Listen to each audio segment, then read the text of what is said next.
Hello, squirrel listeners! We are on chapter 26 of our current book, Agatha Christie's The Murder at the Vicarage. 26. I was in a strange mood when I mounted the pulpit that night. The church was unusually full. I cannot believe that it was the prospect of Hall's preaching which had attracted so many. Hall's sermons are dull and dogmatic, and if news had got around that I was preaching instead, that would not have attracted them either. For my sermons are dull and scholarly. Neither, I'm afraid, can I attribute it to devotion. Everybody had come, I concluded, to see who else was there and possibly exchange a little gossip in the church porch afterwards. Haydock was in church, which is unusual, and also Lawrence Redding, and to my surprise, beside Lawrence, I saw the white, strained face of Halls. Anne Prothero was there, but she usually attends evensong on Sundays, though I had hardly thought she would today. I was far more surprised to see Lettuce. Church-going was compulsory on Sunday morning. Colonel Prothero was adamant on that point, but I had never seen Lettuce at evening service before. Gladys Cram was there, looking rather blatantly young and healthy against a background of wizened spinsters, and I fancied that a dim figure at the end of the church who had slipped in late was Mrs. Lestrange. I need hardly say that Mrs. Price Ridley, Miss Hartnell, Miss Weatherby, and Miss Marple were there in full force. All the village people were there with hardly a single exception. I don't know when we have had such a crowded congregation. Crowds are queer things. There was a magnetic atmosphere that night, and the first person to feel its influence was myself. As a rule, I prepare my sermons beforehand. I'm careful and conscientious over them. But no one is better aware than myself of their deficiencies. Tonight I was of necessity preaching extempore. I don't know what that is, extempore, and as I looked down on the sea of upturned faces, a sudden madness entered my brain. I ceased to be in any sense a minister of God. I became an actor. I had an audience before me, and I wanted to move that audience, and more, I felt the power to move it. I'm proud of what I did that night. I'm an utter disbeliever in the emotional revivalist spirit, yet that night I acted the part of a raving, ranting evangelist. I gave out my text slowly. I came not to call the righteous, but sinners to repentance. I repeated it twice, and I heard my own voice, a resonant, ringing voice, unlike the voice of the everyday Leonard Clement. I saw Griselda from her front pew look up in surprise, and Dennis follow her example. I held my breath for a moment or two, and then I let myself rip. The congregation in that church were in a state of pent-up emotion. Ripe to be played upon, I played upon them.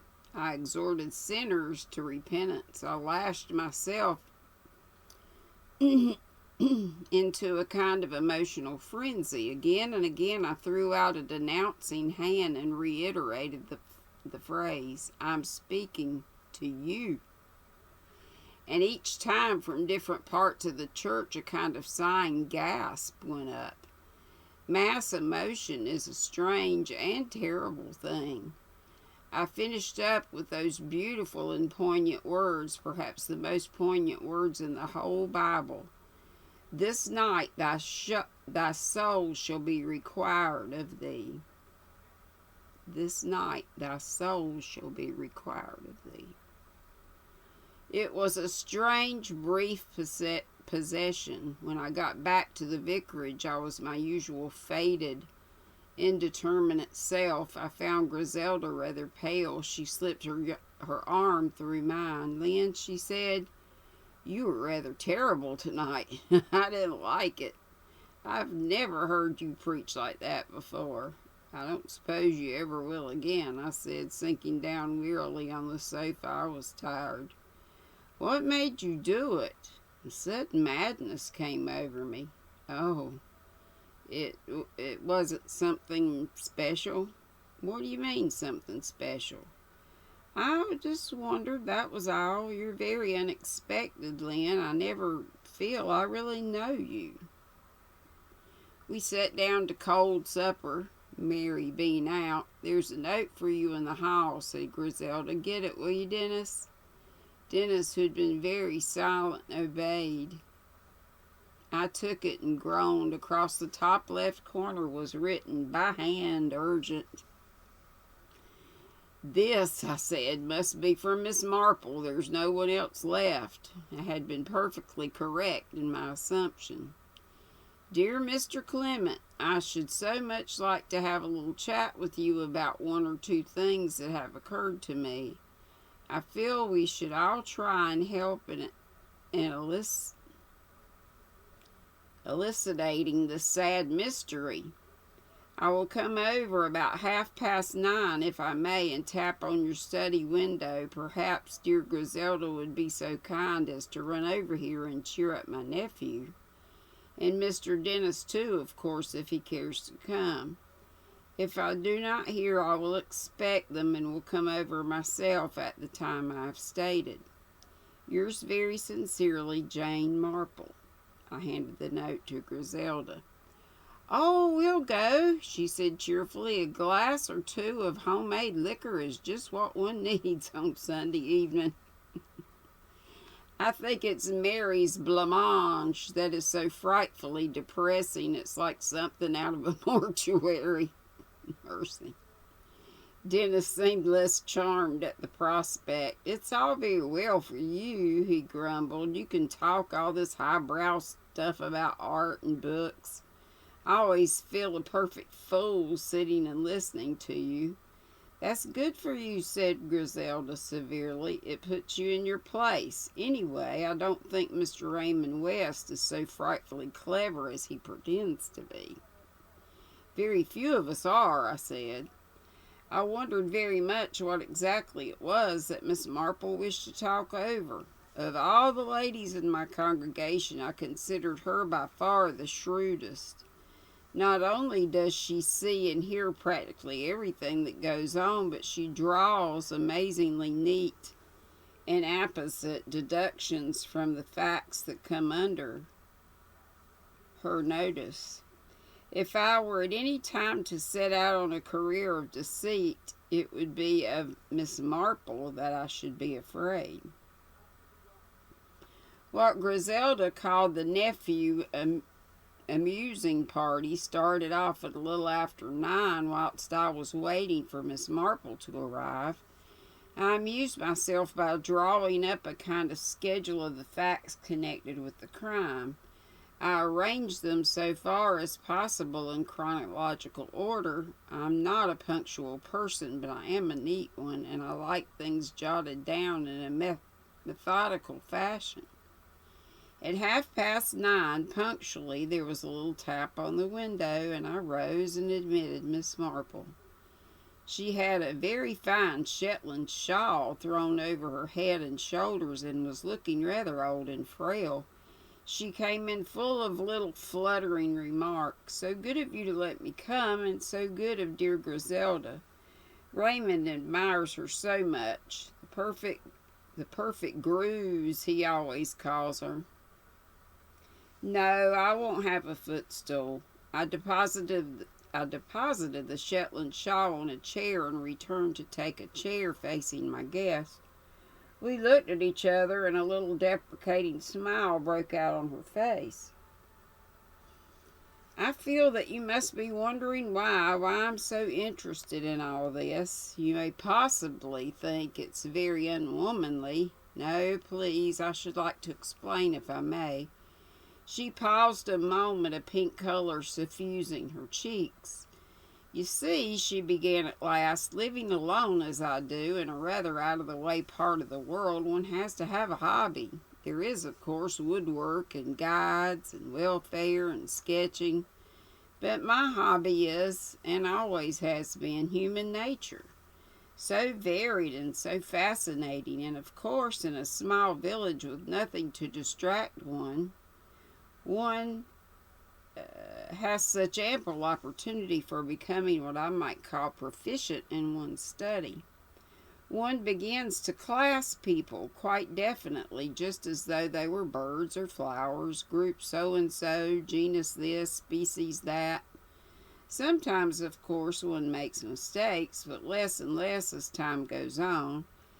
And then, too, one tests oneself. One takes a little problem, for instance, the gill of picked shrimps that amused dear Griselda so much, a quite unimportant mystery, but absolutely incomprehensible unless one solves it right.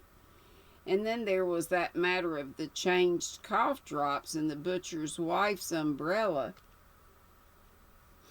The last absolutely meaningless, unless on assumption that the greengrocer was not behaving at all nicely with the chemist's wife, which of course turned out to be the case. It is so fascinating, you know, to apply one's judgment and find that one is right. You usually are, I believe, I said, smiling.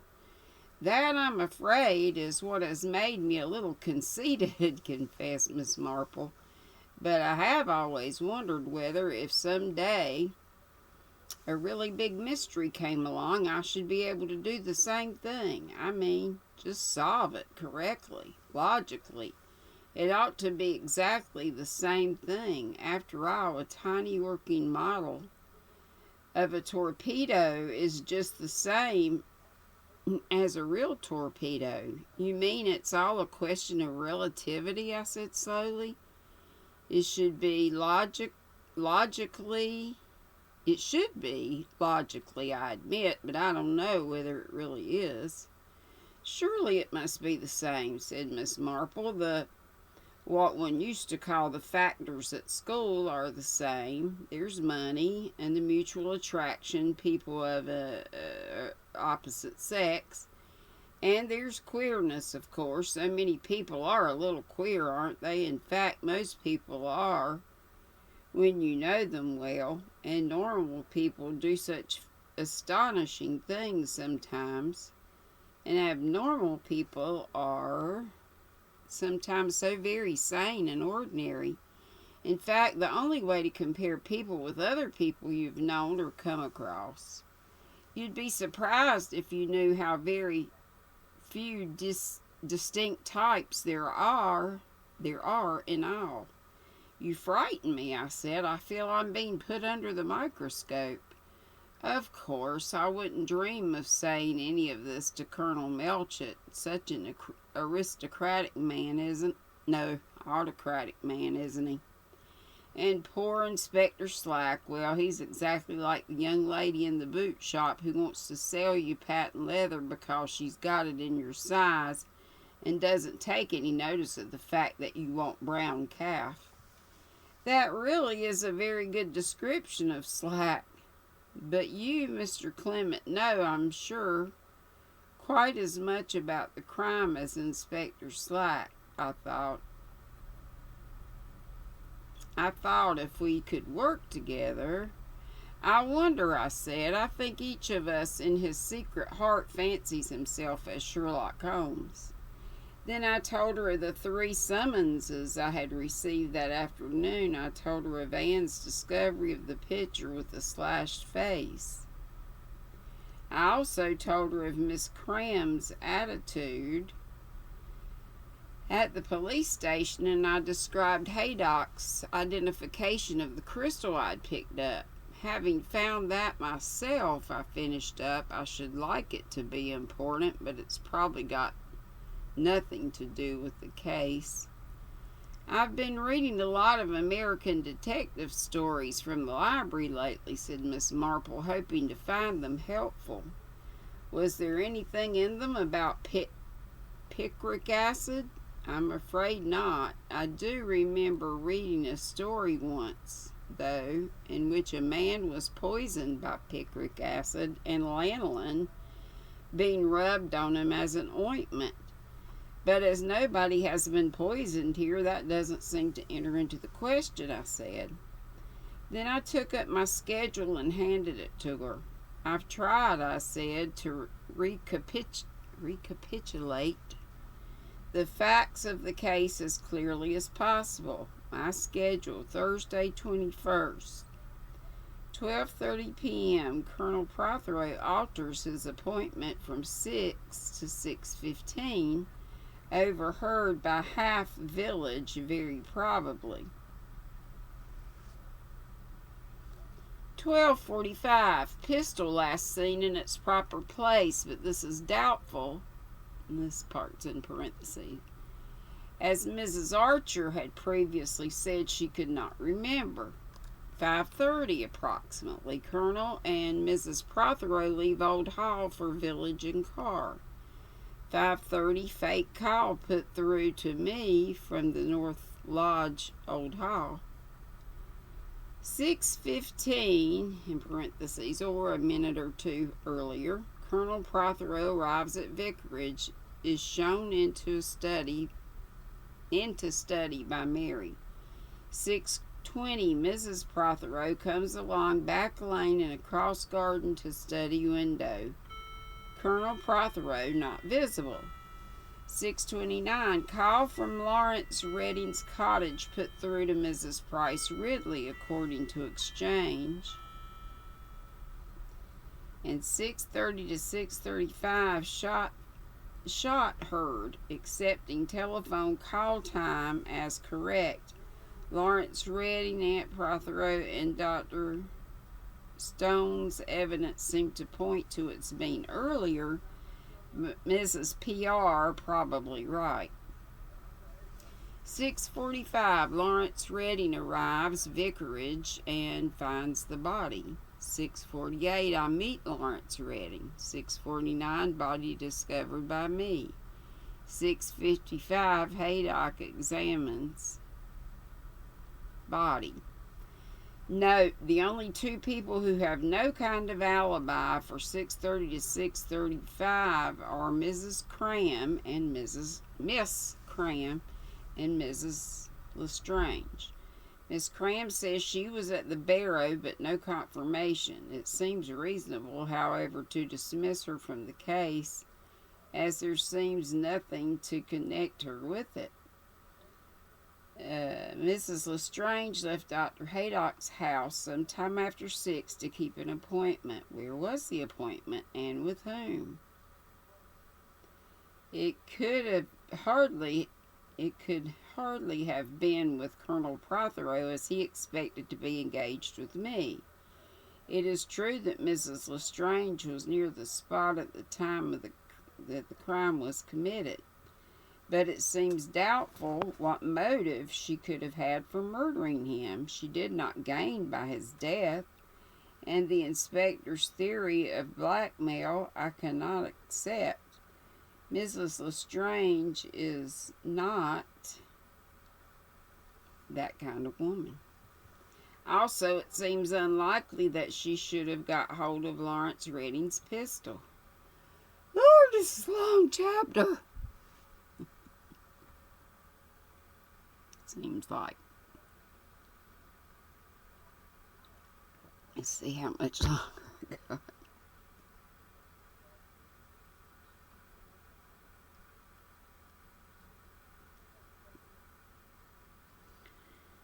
Oh, mercy.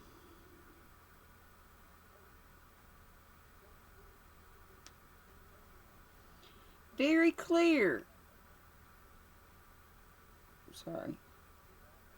Very clear, said Miss Marple, nodding her head in approval. Very clear indeed. Gentlemen always make such excellent memoranda. You agree with what I've written? I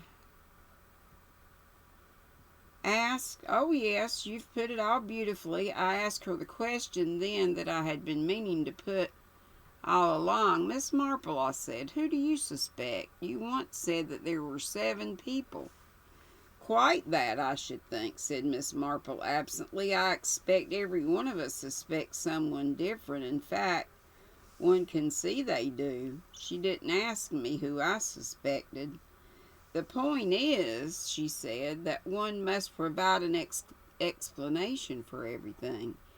Each thing has got to be explained away satisfactorily. If you have a theory that fits every fact, well, then it must be the right one.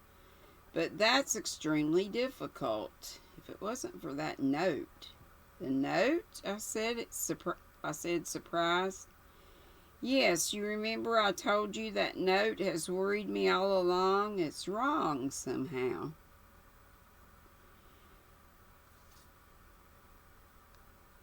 "Surely," I said, "that is explained now. It was written at 6:35. In another hand, the murderers put the misleading 6:20 at the top. I think that's clearly established." "But even then," said Miss Marple, "it's all wrong." "But why?" "Listen." Miss Marple leant forward eagerly. "Mrs. Prothero passed in my garden, as I told you, and she went as far as the study window, and she looked in, and she didn't see Colonel Prothero." "Because he was writing at his desk," I said, "and that's what's all wrong. That was at 20 past 6. We agreed that he wouldn't sit down to say he couldn't wait any longer until after 6:30, so why was he sitting at the writing table then?" "I never thought of that," I said slowly. Let us, dear Mr. Clement, just go over it again. Mrs. Prothero comes to the window and she thinks the room is empty. She must have thought so, because otherwise she would never have gone down to the studio to meet Mr. Redding. It wouldn't have been safe. The room must have been absolutely silent if she thought it was empty, and that leaves us 3 alternatives, doesn't it?" "You mean..." "Well, the first alternative would be that Colonel Prothero was dead already, but I don't think that's the most likely one. To begin with, we'd only been there about 5 minutes, and she, or I, would have heard the shot, and secondly, the same difficulty remains about his being at the writing table. The second alternative is, of course, that he was sitting at the writing table writing a note, but in that case it must have been a different note altogether. It can't have been to say he couldn't wait. And the third..." "Yes," I said. "Well, the third is, of course, that Mrs. Prothero was right and that the room was actually empty." "You mean that after he had been shown in, he went out again and came back later?" "Yes." "But why should he have done that?" Miss Marple spread out her hands in a little gesture of bewilderment. "That would mean looking at the case from an entirely different angle," I said. "One so often has to do that about everything, don't you think so?" I did not reply. I was going over carefully in my mind the 3 alternatives that Miss Marple had suggested. With a slight sigh, the old lady rose to her feet. "I must be getting back. I'm very glad to have had this little chat, though we haven't got very far, have we?" "To tell you the truth," I said as I fetched her shawl, "the whole thing seems to me a bewildering maze." "Oh, I wouldn't say that. I think on the whole one theory fits nearly everything. That is, if you admit one coincidence. And I think one coincidence is allowable. More than one, of course, is unlikely. Do you really think that? About the theory, I mean?" I asked, looking at her. "I admit there is one flaw in my theory, one fact I can't get over. Oh, if only that note had been something quite different. She sighed and shook her head. She moved towards the window and absent-mindedly reached up her hand and felt the rather depressed-looking plant that stood in a stand. You know, dear Mr. Clement, this should be watered oftener, poor thing. It needs it badly. Your maid should water it every day. I suppose it is she who attends to it? As much, I said, as she attends to anything. A little raw at present, suggested Miss Marple. Yes, I said, and Griselda steadily refuses to attempt to sack her. Her idea is that only a thoroughly undesirable maid will remain with us. However, Mary herself gave us notice the other day. Indeed, I always imagined she was very fond of you both. I haven't noticed it, I said, but as a matter of fact, it was Lettuce Prothero who upset her. Mary came back from the inquest in rather a temperamental state and found Lettuce here, and, well, they had words. Oh, said Miss Marple. She was just about to step through the window when she stopped suddenly. A bewildering series of changes passed over her face. Oh, dear, she muttered to herself. I've been so stupid. So that was it. Perfectly possible all the time. I beg your pardon. She turned a worried face upon me. Nothing, an idea that has just occurred to me. I must go home and think things out thoroughly. Do you know, I believe I've been extremely stupid, almost incredibly so. I find that hard to believe, I said gallantly. I escorted her through the window and across the lawn. Can you tell me what is it that has occurred to you so suddenly, I asked. I would rather not, just at present. You see...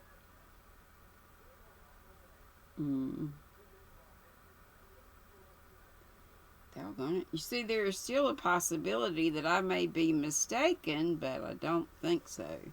Do not think so. Here we are at my garden gate. Thank you so much. Please do not come any further. Is the note still a stumbling block? I asked as she passed through the gate and latched it behind her. She looked at me distractedly. The note? Oh, of course, that wasn't the real note. I never thought it was. Good night, Mr. Clement. She went rapidly up the path to the house, leaving me staring after her. I didn't know what to think. Whew. That's all. Chapter 26. Lord help! What in the world is going on? Who done it? I've had several different thoughts that keep changing my mind as we read more and more. That's what makes these so appealing, right? Love y'all. Be sweet, don't be ugly. Happy Friday night. See ya hopefully tomorrow. Tea at 3. Did I say be sweet, don't be ugly? I think I did. Good night.